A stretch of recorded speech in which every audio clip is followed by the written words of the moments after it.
Hi friends, welcome to అప్టెక్ jobs. ఈరోజు current అఫైర్స్లో భాగంగా మనం నిన్న లోక్సభలో మన ఆర్థిక మంత్రి ప్రవేశపెట్టినటువంటి 24-25 పూర్తి స్థాయి కేంద్ర బడ్జెట్పై మనం ఆబ్జెక్టివ్ ప్రశ్నలు ఏ విధంగా వచ్చే అవకాశం ఉంది, మరొకసారి దాన్ని మనం రివిజన్ లాగా ఉండేటటువంటి ఉద్దేశంతో నిన్న మనం పూర్తి బడ్జెట్ మీద వీడియో చేసుకోవడం జరిగింది. ఈరోజు కేవలం ఆబ్జెక్టివ్ బిట్స్ పైన ఇప్పుడు వీడియో చేయడం అనేది జరుగుతుంది. ఓకే, ఆబ్జెక్టివ్ బిట్స్కి సంబంధించి చర్చించుకునే ముందు మన అప్టెక్ జాబ్స్కి సంబంధించి ఒక చిన్న విషయాన్ని మీకు విన్నవిస్తాను. ఏంటంటే మన అప్టెక్ జాబ్స్లో ఫుల్ కోర్సుకి సంబంధించి అంటే టీజీపీఎస్సికి సంబంధించి గ్రూప్ 2 4 పేపర్సు, అదేవిధంగా ఏపీపీఎస్సికి సంబంధించి గ్రూప్ 2 మెయిన్స్కి సంబంధించినటువంటి పేపర్లు, ఈ విధంగా ఈ మొత్తం సిలబస్ తోటి మీకు టాపిక్ వైజ్గా వీడియోలు ఇస్తూ టాపిక్ వైజ్గా టెస్టులు కండక్ట్ చేస్తూ ఆ టెస్టుల్ని ఎక్స్ప్లెయిన్ చేస్తూ, అంతేకాకుండా సెక్షన్ వైజ్గా మీకు ఈ టెస్ట్ కండక్ట్ చేస్తూ ఆ టెస్ట్ను కూడా మళ్ళీ ఎక్స్ప్లెయిన్ చేస్తూ ఇలా ఒక హోలిస్టిక్ వేలో మనం సిలబస్ మొత్తాన్ని కవర్ చేస్తూ వీడియోలు చేయడం జరిగింది.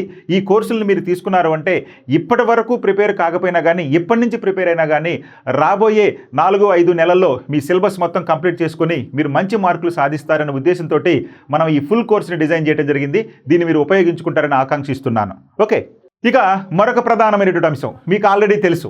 మన టీజీపీఎస్సి గ్రూప్ 2కి సంబంధించి క్విక్ రివిజన్ అనేటువంటి ఒక కొత్త కాన్సెప్ట్ని మనం తీసుకురావడం జరిగింది. ఈ కొత్త కాన్సెప్ట్లో ప్రతి సబ్జెక్టుకు సెక్షన్ వైజ్గా 5 గంటల వ్యవధిలో మొత్తం సిలబస్ను కవర్ చేస్తూ ఈ యొక్క 2 పార్టులను ఇవ్వటం జరిగింది.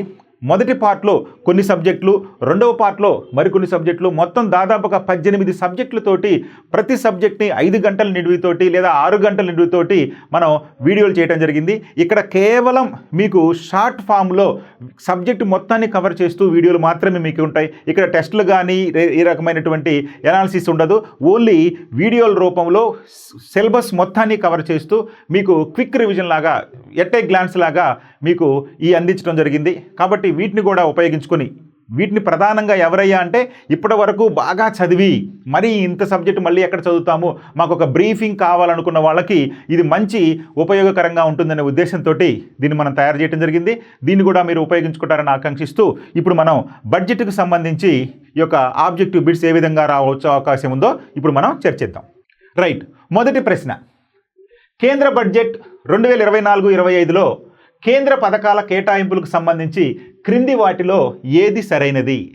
కేంద్ర పథకాలకు సంబంధించి మనకి ఈ 2024-25 కేంద్ర బడ్జెట్లో పూర్తి స్థాయి బడ్జెట్లో కేంద్ర పథకాలకు సంబంధించి ఏ విధంగా నిధులు కేటాయించారో వాటిలో సరైనటువంటి వాటి గురించి చెప్పన్నాడు.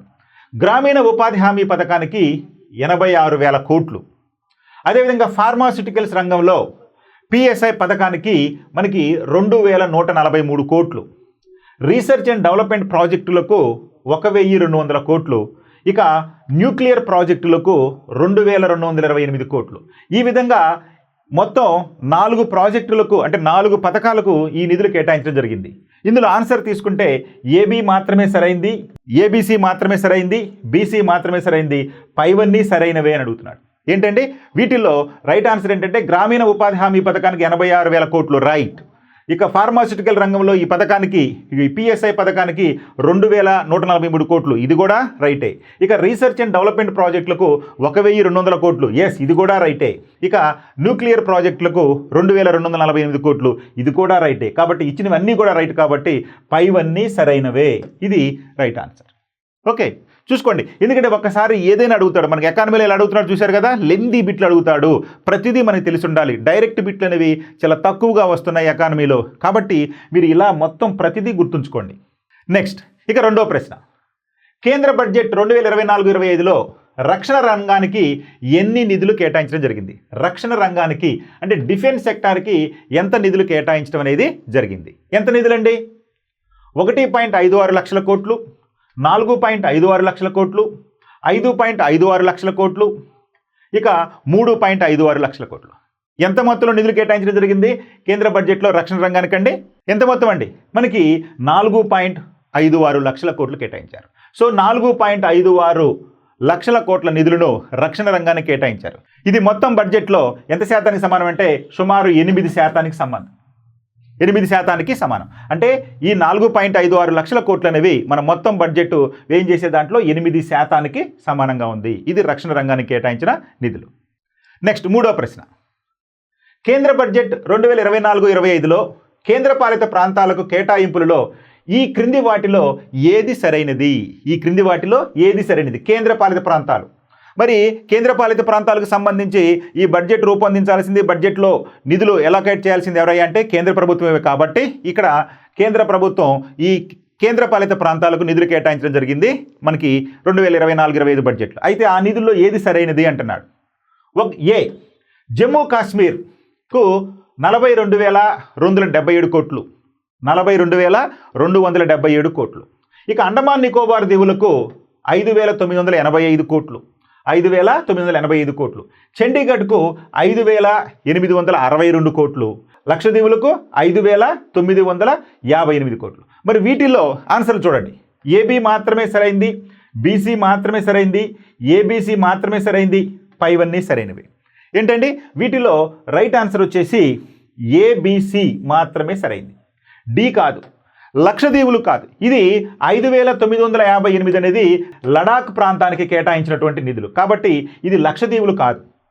లడాక్ ప్రాంతానికి 5,958 కోట్లు కేటాయించారు. కాబట్టి ఇది సరైనది ఏది అని అడుగుతున్నాడు. కాబట్టి ఈ మూడు సరైనవి. మొదటిది ఏబిసి సరైనవి, డి సరైనది కాదు. కాబట్టి ఏబిసి మాత్రమే సరైనది. ఇది రైట్ ఆన్సర్. నెక్స్ట్ నాలుగో ప్రశ్న. కేంద్ర బడ్జెట్ 2024-25లో ఆదాయ పన్ను విధానంలో క్రింది వాటిలో ఏది సరైనది? ఆదాయ పన్నులో ఈ క్రింది వాటిలో ఏది సరైనది? ప్రధానంగా స్లాబుల గురించి ఇవ్వడం జరిగింది మనకి. ఈ స్లాబులు ఏ విధంగా ఉంది చూడండి. ఏ, 3.6 లక్షల వరకు 5% పన్ను, 7 నుంచి 12 లక్షల వరకు 10% పన్ను, 12 నుంచి 15 లక్షల వరకు 15% పన్ను, 15 లక్షలకు పైన 30% పన్ను. ఈ విధంగా వీటిలో ఏది సరైనది అని అడుగుతున్నాడు. డి మాత్రమే సరైనది, బీసీ మాత్రమే సరైనది, ఏబిసిడి అన్నీ సరైనవి, మరి అదేవిధంగా ఏబిసిలు మాత్రమే సరైనవి. ఇందులో రైట్ ఆన్సర్ ఏదండి? ఏది సరైనది అన్నాడు. ఏది సరైనదండి? ఇక్కడ మనకి సరైనది ఏదయ్యా అంటే డి మాత్రమే సరైనది. ఎందుకని? 15 లక్షలకు పైన 30% పన్ను, ఆదాయ పన్ను అనేది విధించడం జరుగుతుంది. 15 లక్షలు దాటినటువంటి వారికి ప్రతి రూపాయి పైన 15% పన్ను విధించడం అనేది జరుగుతుంది. అయితే ఇక్కడ చూడండి ఏమి ఇచ్చినాడు స్లాబులు. సాధారణంగా మనకి ఏం చేశారండి? అప్ టు 3 లక్షల వరకు పన్ను అనేది లేదు, 0% పన్ను అనేది లేదు. ఆ తర్వాత 3 నుంచి 7 వరకు 5% పన్ను ఉంది. ఆ తర్వాత 7 నుంచి 10 వరకు 10% పన్ను ఉంది. ఇక 10 నుంచి 12 వరకు 15% పన్ను ఉంది. ఇక 12 నుంచి 15 వరకు 20% పన్ను ఉంది. ఇక 15 లక్షలకు పైగా ఉంటే మనకి 30%గా ఉంది పన్ను. సో ఈ విధంగా మనకి స్లాబులు ఉన్నాయి. అప్ టు 3 lakhs వరకు 0% పన్ను అనేది మినహాయింపు. 3 నుంచి 7 లక్షల వరకు 5% పన్ను ఉంటే 7 నుంచి 10 లక్షల వరకు 10% ఉంది. 10 నుంచి 12 వరకు 15% పన్ను ఉంది. ఇక 12 లక్షల నుంచి 15 లక్షల వరకు 20% పన్ను ఉంది.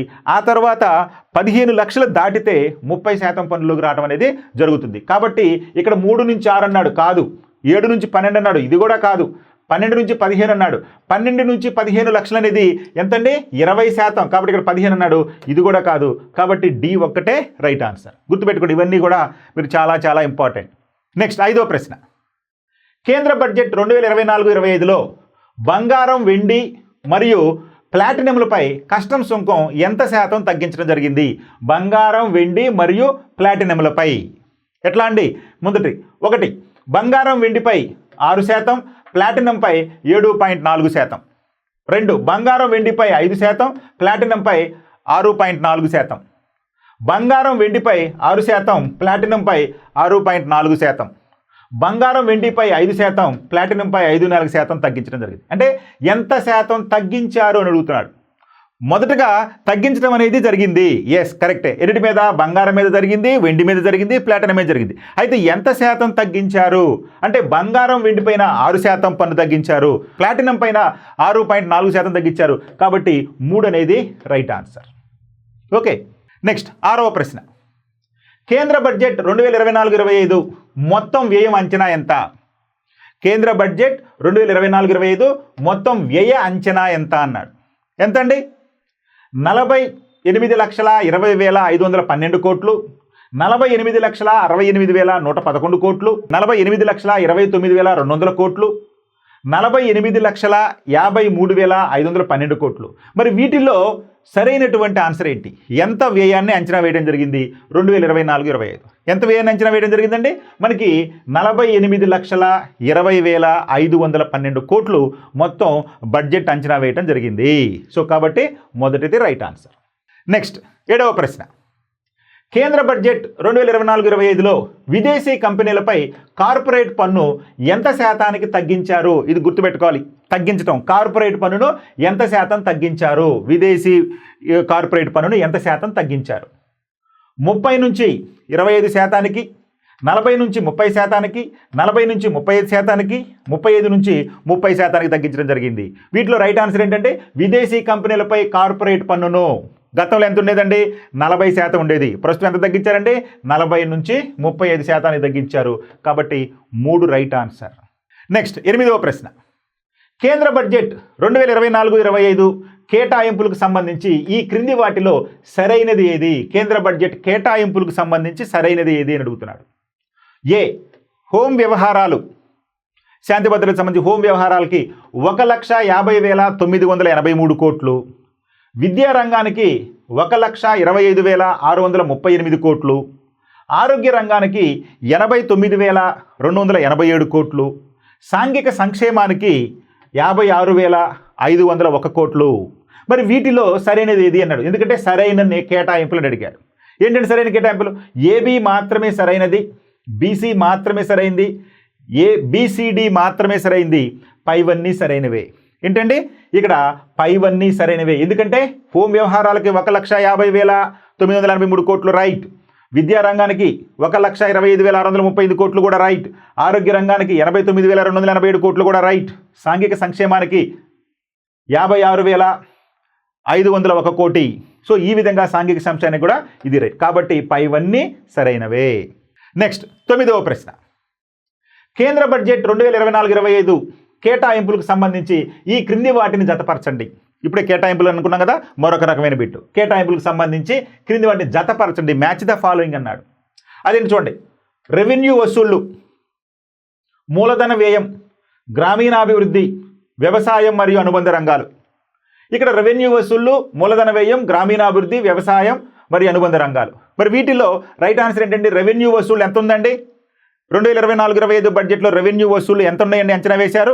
31,29,200 కోట్లు రెవెన్యూ వసూళ్లు. ఇక మూలధన వ్యయం వచ్చేసి మనకి 11,11,111 కోట్లు. ఇక గ్రామీణాభివృద్ధి వచ్చేసి 2,65,808 కోట్లు. ఇక వ్యవసాయం అనుబంధ రంగాలు వచ్చేసి మనకి 1,51,851 కోట్లు. సో ఈ విధంగా రెవెన్యూ వసూళ్లు 31,29,200 కోట్లు, మూలధన వ్యయం 11,11,111 కోట్లు, అదేవిధంగా గ్రామీణాభివృద్ధికి వచ్చే 2,65,808 కోట్లు, వ్యవసాయం మరియు అనుబంధ రంగాలకు 1,51,851 కోట్లు. కాబట్టి A4 ఎక్కడుందండి? A3, A4. కాబట్టి మనకి ఈజీగా ఆన్సర్ చేసుకోవచ్చు. 2 right answer. Okay right. Next 10వ ప్రశ్న, కేంద్ర బడ్జెట్ 2024-25లో సంబంధించి అంచనాలలో సరైనది ఏది? కేంద్ర బడ్జెట్ 2024-25లో అంచనాలకు సంబంధించినటువంటి అంచనాలకు సరైనది ఏది అంటున్నాడు. 2024-25 బడ్జెట్ సంబంధించి అంచనాల్లో సరైనది. మొత్తం బడ్జెట్ అంచనా ఎంత అయ్యా అంటే 48,20,512 కోట్లు.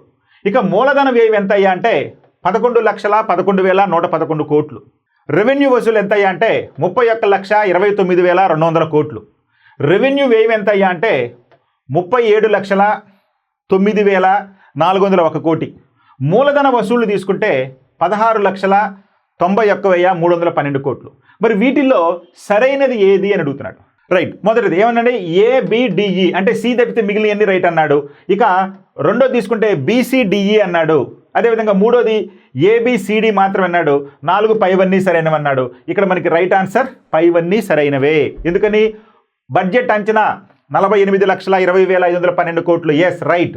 మూలధన వ్యయం 11,11,111 కోట్లు. ఎస్ ఇది కూడా మూలధన వ్యయం రైట్.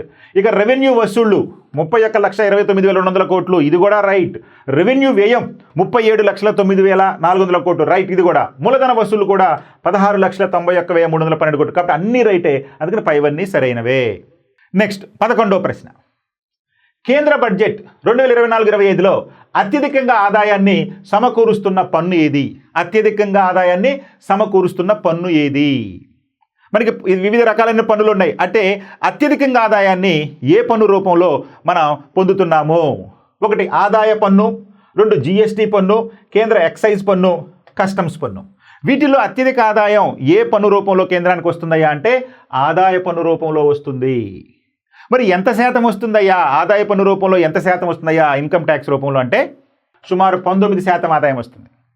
జిఎస్టీ ద్వారా ఎంత వస్తుందండి? సుమారు 18% ఆదాయం వస్తుంది. కేంద్ర ఎక్సైజ్ ద్వారా ఎంత శాతం వస్తుందండి? 5% వస్తుంది కేంద్ర ఎక్సైజ్ ద్వారా. కస్టమ్స్ ద్వారా ఎంత వస్తుందండి? 4% వస్తుంది. చూడండి ఇవన్నీ కూడా. కాబట్టి వీటిలో అత్యధికంగా ఆదాయం దేని ద్వారా వస్తుందండి? ఆదాయ పన్ను ద్వారా. ఎంత? 19%. వాస్తవానికి ఆదాయ పన్ను జిఎస్టీ తర్వాత మనకి అత్యధికంగా ఆదాయం వచ్చే మరొక ప్రధాన పన్ను ఉంది. అదే కార్పొరేట్ ట్యాక్స్. ఈ కార్పొరేట్ ట్యాక్స్ ద్వారా 17% ఆదాయం వస్తుంది. ఈ 3 ప్రధానంగా ఉంటాయి. కేంద్రానికి అత్యధిక ఆదాయాన్ని అంటే ఆదాయ పన్ను రూపంలో 19% వస్తే, జిఎస్టీ పన్ను రూపంలో 18% వస్తే, కార్పొరేట్ పన్ను ద్వారా 17% వస్తుంది. ఇక మిగిలినవన్నీ తక్కువగా ఉన్నాయి. కాబట్టి అత్యధికంగా ఆదాయాన్ని సమకూరుస్తున్న పన్ను తీసుకుంటే అన్డౌటెడ్లీ ఆదాయ పన్ను లేదా ఇన్కమ్ ట్యాక్స్. నెక్స్ట్ 12వ ప్రశ్న. కేంద్రానికి ఈ క్రింది దేని ద్వారా అత్యధిక ఆదాయం సమకూరుతుంది? ఆదాయం సమకూరుతుంది ఏ పన్ను ద్వారా అంటే మనం ఏం చెప్పుకున్నాము? మనకి ఆదాయ పన్ను అన్నాము. కానీ ఇప్పుడు ఏమన్నాడండి? పన్ను అని అడగల. దేని ద్వారా అత్యధిక ఆదాయం సమకూరుతుంది అన్నాడు. దేని ద్వారా అత్యధిక ఆదాయం సమకూరుతుందంటే అప్పులు మరియు ఆస్తులు. అప్పులు తీసుకున్నటువంటి అప్పులు మరియు ఆస్తుల నుంచి అంటే కేంద్ర ప్రభుత్వానికి కూడా ఆస్తుల నుంచి వచ్చేటటువంటి ఆదాయం లేదా ఆదాయ పన్ను, జిఎస్టీ పన్ను, కేంద్ర ఎక్సైజ్ పన్ను. ఇప్పుడే మనం చెప్పుకున్నాం ఆదాయ పన్నుకి ఎంత శాతం వస్తుందండి? 19% ఆదాయం వస్తుంది. జిఎస్టీకి ఎంత వస్తుందండి? 18% ఆదాయం వస్తుంది. కేంద్ర ఎక్సైజ్కి ఎంత వస్తుందండి? 5% పన్ను ఆదాయం వస్తుంది. అప్పులు మరియు ఆస్తులకి ఎంత శాతం ఆదాయం వస్తుందంటే 27% ఆదాయం వస్తుంది. కానీ ఇది పన్ను కాదండి. కాబట్టి దేని ద్వారా అన్నాడు? పన్ను ద్వారా అంటే అన్డౌటెడ్లీ ఆదాయ పన్నునే చెప్పేవాళ్ళం. అందుకని ఇంతకుముందు బిట్లో ఆదాయ పన్ను చెప్పుకున్నాం. కానీ దేని ద్వారా అత్యధిక ఆదాయం అంటే రూపాయి రాక గురించి చెప్పుకున్నాం కదా. అంటే రూపాయి రాక దేని గురించి? రూపాయి రాక అనేది ఏ రూపంలో ఎక్కువగా వస్తుంది? రూపాయి అంటే అప్పులు మరియు ఆస్తుల ద్వారా వస్తుంది. సుమారు మొత్తం రూపాయిలో 27% ఈ దీని ద్వారానే వస్తుంది. ఆ తర్వాత ఆదాయ పన్ను ద్వారా 19%, జిఎస్టీ పన్ను ద్వారా 18%, కేంద్ర ఎక్సైజ్ ద్వారా 5%, కార్పొరేట్ పన్ను ద్వారా అంతా చెప్పుకున్నాం కదా. కార్పొరేట్ పన్ను ద్వారా 17% వస్తుంది. కాబట్టి ఇక్కడ రైట్ ఆన్సర్ అప్పులు మరియు ఆస్తులు. ఓకే. నెక్స్ట్ 13వ ప్రశ్న. కేంద్ర ప్రభుత్వం వ్యయాలలో ఈ క్రింది వాటిలో దేనికి అధికంగా వెచ్చించడం జరుగుతుంది? అంటే కేంద్ర ప్రభుత్వ వ్యయాల్లో ఈ క్రింది వాటిలో దేనికి అధికంగా అని పెట్టుకోవాలి. ఇక్కడ అధికంగా వెచ్చించడం అనేది జరుగుతుంది. అధికంగా దేనికి వెచ్చించడం జరుగుతుంది? దేనికి ఏకి అంటే వేటికి కేంద్ర ప్రభుత్వం అత్యధికంగా ఆదాయాన్ని వెచ్చించడం అంటే తనకు వచ్చినటువంటి ఆదాయాన్ని ఏ రూపేణా ఎక్కువగా వెచ్చించడం అనేది జరుగుతుంది? మొదటిది వడ్డీ చెల్లింపులకు, 2 కేంద్ర ప్రభుత్వ పథకాలకు, 3 రాష్ట్రాలకు తిరిగి వెచ్చించేటటువంటి పన్నుల రూపంలో, ఇక రక్షణ రంగానికి. ఈ విధంగా 4 రకాలైనటువంటి ఈ 4 కూడా కేంద్ర ప్రభుత్వం చేసేటటువంటి ఖర్చే. అంటే వడ్డీ తీసుకున్నటువంటి అప్పులకు వడ్డీ కట్టడం కేంద్ర ప్రభుత్వమే కడుతుంది. కేంద్ర ప్రభుత్వ పథకాలకు కూడా కేంద్ర ప్రభుత్వమే చెల్లిస్తుంది అయ్యే ఖర్చుని. ఇక రాష్ట్రాలకు తిరిగి చెల్లించేటటువంటి పన్నుల రూపంలో అంటే రాష్ట్రానికి తిరిగి ఏ పన్నుల రూపంలో చెల్లిస్తుంది కాబట్టి అది కూడా అంటే ఆర్థిక సంఘం సిఫార్సుల మేరకు మనం చెప్పుకున్నాం కదా 41% ప్రస్తుతం రాష్ట్రాలకు కేటాయించడానికి వచ్చినటువంటి ఆదాయంలో కేటాయించాలి కాబట్టి రాష్ట్రాలకు కేటాయిస్తుంది. ఇక రక్షణ రంగానికి కూడా కేంద్రం పూర్తిగానే భరిస్తుంది. కాబట్టి ఇవన్నీ రాష్ట్రమే వెచ్చిస్తుంది. అయితే దేనికి అత్యధికంగా వెచ్చిస్తుంది? వడ్డీ చెల్లింపులుగా, కేంద్ర ప్రభుత్వ పథకాలుగా, రాష్ట్రాలకు తిరిగి చెల్లించేటటువంటి పన్నుల రూపంలోనా, లేదా రక్షణ రంగానికా? దేనికండి? మనకి అన్డౌటెడ్లీ రాష్ట్రాలకు తిరిగి చెల్లించేటటువంటి. అయితే ఎంత శాతం అండి? వడ్డీ చెల్లింపులకు 19%, కేంద్ర ప్రభుత్వ పథకాలకు 16%. ఇక రాష్ట్రాలకు తిరిగి చెల్లించేటటువంటి పన్నుల రూపంలో అంటే రాష్ట్రాలకు తిరిగి పన్నుల రూపంలో రాష్ట్రాలకు తిరిగి అంటే పన్నులు వసూలు చేసుకున్నటువంటి దాన్ని రాష్ట్రాలకు తిరిగి చెల్లించేటటువంటి శాతం ఎంత అయ్యా అంటే ఇది వచ్చేసి 21%. ఇక రక్షణ రంగానికి ఆల్రెడీ మనం చెప్పుకున్నాం 8%. అంటే మనం ఈ రూపాయి పోకలో గుర్తుపెట్టుకోవాలి. రూపాయి పోకలో వడ్డీ చెల్లింపులకు ఎంత శాతం అండి? మొత్తం వస్తున్నటువంటి రూపాయిలో 19% వడ్డీ చెల్లింపులకే చెల్లిస్తున్నాం. ఎందుకంటే అప్పులు ఎక్కువ తీసుకుంటున్నాం కదా, కాబట్టి చెల్లింపులు కూడా ఎక్కువ దానికే ఉన్నాయి. ఈజీగా గుర్తుపెట్టుకోవచ్చు. ఆ తర్వాత కేంద్ర ప్రభుత్వం సెంట్రల్ స్పాన్సర్డ్ స్కీమ్స్కి తీసుకుంటే మొత్తం నిధుల్లో 16% ఖర్చు పెడుతున్నాం. ఇక రాష్ట్రాలకు తిరిగి చెల్లించేటటువంటి పన్నుల రూపంలో తీసుకుంటే 21% అత్యధికంగా. ఇక రక్షణ రంగానికి 8%. కాబట్టి ఇక్కడ ఆన్సర్ ఏంటయ్యా అంటే రాష్ట్రాలకు తిరిగి చెల్లించేటటువంటి పన్నుల రూపంలో. నెక్స్ట్ 14వ ప్రశ్న. 2024-25 కేంద్ర బడ్జెట్లో రెవెన్యూ లోటు ఎంత? రెవెన్యూ లోటు ఎంత? కేంద్ర బడ్జెట్లో రెవెన్యూ లోటు 5,60,501 కోటి, 5,80,201 కోటి, 4,80,201 కోటి, 5,90,100 కోట్లు. సో వీటిలో రెవెన్యూ లోటు ఎంత? ఎంత రెవెన్యూ లోటు ఎంత? రెవెన్యూ లోటు 5,80,201 కోట్లు. మరి రెవెన్యూ లోటు ఎలా వస్తుందండి? రెవెన్యూ లోటు ఈజ్ ఈక్వల్ మనకి రెవెన్యూ వసూళ్ళు మైనస్ రెవెన్యూ వ్యయం. రెవెన్యూ వసూళ్ళు మైనస్ రెవెన్యూ వ్యయం, అప్పుడు రెవెన్యూ లోటు. మరి రెవెన్యూ లోటు రావాలంటే లోటు అంటే ఏంటండి? మనకి వచ్చేదానికంటే ఎక్కువ ఖర్చు పెట్టేది ఎక్కువ ఉంది అనుకున్నప్పుడు లోటు అవుతుంది. వచ్చేది ఎక్కువగా ఉండి ఖర్చు పెట్టేది తక్కువ ఉంది అనుకోండి, రెవెన్యూ మిగులు అవుతుంది. ఇప్పుడు మనకి రెవెన్యూ మిగులుందా రెవెన్యూ లోటు ఉందా అంటే ఖచ్చితంగా రెవెన్యూ లోటే ఉంది.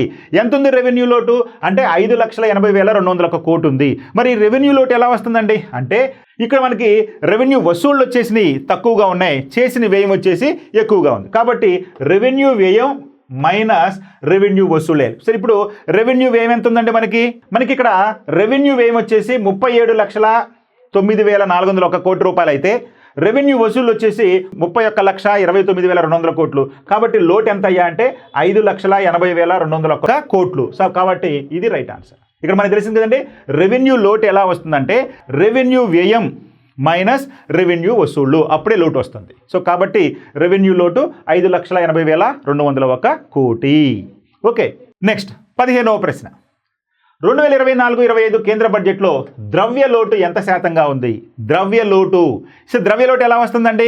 ద్రవ్య లోటు ఎలా వస్తుందంటే ద్రవ్య లోటు ఈజ్ ఈక్వల్ ఎట్లా వస్తుందంటే మొత్తం వసూళ్ళు మైనస్ రెవెన్యూ వసూళ్ళు ప్లస్ మూలధన వసూళ్ళు ప్లస్ అదేవిధంగా రుణ వసూళ్ళు. సో రుణ వసూళ్ళు, మూలధన వసూళ్ళు, రెవెన్యూ వసూళ్ళు మొత్తం కలిపి మొత్తం వసూళ్ళలో నుంచి కనుక తీసివేస్తే అప్పుడు మనకి ద్రవ్య లోటు వస్తుంది. ఇప్పుడు మొత్తం వసూళ్ళు ఎంత అండి మనకి? రైట్, ఇక్కడ చూడండి మొత్తం డేటా ఇచ్చేసాను. ద్రవ్య లోటు అంటే మొత్తం వసూళ్ళు మైనస్ రెవెన్యూ వసూళ్ళు ప్లస్ మూలధన వసూళ్ళు ప్లస్ రుణ వసూళ్ళు. ఇందులో మొత్తం వసూళ్ళు ఎంత మనకి? మొత్తం బడ్జెట్ తీసుకుంటే 48,20,512 కోట్లు. అందుట్లో రెవెన్యూ వసూళ్ళు ఎంత అండి? రెవెన్యూ వసూళ్ళు వచ్చేసి 31,29,200 కోట్లు. ఆ తర్వాత మూలధన వసూళ్ళు వచ్చేసి 50,000 కోట్లు. 50,000 కోట్లు. అదేవిధంగా రుణ వసూళ్ళు వచ్చేసి 28,000 కోట్లు. ఈ మొత్తం మూడు కలుపుకుంటే ఎంత వస్తుందండి? 32,07,200 కోట్లు వస్తుంది. ఇప్పుడు మనకి ద్రవ్య లోటు రావాలంటే ఏం చేయాలండి? మొత్తం వసూళ్ళు మైనస్ రెవెన్యూ వసూళ్ళు ప్లస్ మూలధన వసూళ్ళు ప్లస్ రుణ వసూళ్ళు ఇవన్నీ కలుపుకుంటే ఇది చేసేది వచ్చింది. సో కాబట్టి ఈ విధంగా ద్రవ్య లోటు ఎంత ఉందయ్యా మనకంటే 48,20,512 మైనస్ 32,07,200 కోట్లు ఈజ్ ఈక్వల్. సో ఈ విధంగా మొత్తం వసూళ్ళలో నుంచి రుణ వసూళ్ళు, రెవెన్యూ వసూళ్ళు, మూలధన వసూళ్ళు ఈ మొత్తం తీసేసామనుకోండి అప్పుడు మనకి ద్రవ్య లోటు వస్తుంది. ఎంత ఉందయ్యా ద్రవ్య లోటు అంటే 16,13,312 కోట్లు. ఇది ఎంతతో సమానం అంటున్నాడండి? ఎంతండి? ఎంత? మొత్తం బడ్జెట్లో ఎంతతో సమానం అండి? 5.2%, 4.2%, 5.4%, 4.9%. ఎంతయ్యా ద్రవ్య లోటు? ఎంతయ్యా అంటే 4.9%. ఈ 4.9% ఈజ్వల్ టు ఎంత అయ్యా? 16,13,312 కోట్లు. కాబట్టి ద్రవ్యలోటు ఎంత అంటే 16,13,312 కోట్లనండి. లేదా శాతం ఎంత అని అడిగితే ఇక్కడ శాతం అడిగాడు కాబట్టి 4.9%. గుర్తుపెట్టుకోవాలి, ఇది ద్రవ్యలోటుకు సంబంధించింది. ఇప్పుడు మనం రెవెన్యూ లోటు చెప్పుకున్నాము, అదేవిధంగా ద్రవ్యలోటు చెప్పుకున్నాము. ఇవి రెండే ప్రధానంగా బడ్జెట్లో మనం అడగడానికి అవకాశం ఉంది. ద్రవ్యలోటు ఎంత లేదా రెవెన్యూ లోటు ఎంత, మరొకటి అడుగుతాడు. ఇంకొకటి ఏంటండి, ప్రాథమిక లోటు ఎంత అని కూడా అడుగుతాడు. ప్రాథమిక లోటు ఎట్లా వస్తుందండి?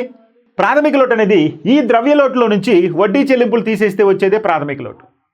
అర్థమైందండి? అంటే ద్రవ్యలోటులో నుంచి వడ్డీ చెల్లింపులు తీసేస్తే వచ్చేదే ప్రాథమిక లోటు. మరి ప్రాథమిక లోటు ఎంత ఉందండి 2024-25 బడ్జెట్లో?